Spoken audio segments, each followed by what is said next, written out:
পৃথিবীতে অনেক মাছ আছে, কিন্তু তেলাপিয়া মাছ কেন জান্নাতি মাছ? শুনলে অবাক হয়ে যাবেন। খুব লক্ষ্য করে খেয়াল করে শোনার চেষ্টা করুন। দুইটি নদী জান্নাত থেকে এসেছে, একটা হলো নীল নদ এবং দজলা ফোরাত।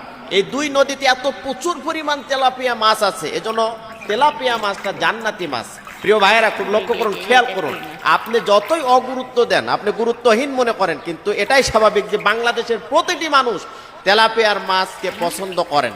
যার কারণে এখান থেকে আমরা কি উপকার পাচ্ছি? যাদের সন্তান হয় না তাদেরকে যদি বেশি বেশি তেলাপিয়া মাছ খাওয়ানো হয়, আপনারা হয়তো মনে করতে পারেন যে হুজুর এটা খেলেই কি এই কাজ হবে? আমি বলতে পারি যে দেখুন, সব কিছুর ক্ষমতা একক ছত্র মালিক আল্লাহ পাক। কোনো না কোনো উসিলায় বান্দাকে আল্লাহ জান্নাত দিবেন এবং বিপদ থেকে মুক্ত করবেন, এবং বিভিন্ন চাওয়া পাওয়া আল্লাহ রাব্বুল আলামিন কোনো কিছুর উসিলায় আমাদেরকে দিবেন। তো আমি এটাই বলতে পারি যে যদি কোনো মানুষ, কোনো মহিলা, কোনো মেয়ে, এটা যদি কোনো নারী এই আমলটি করতে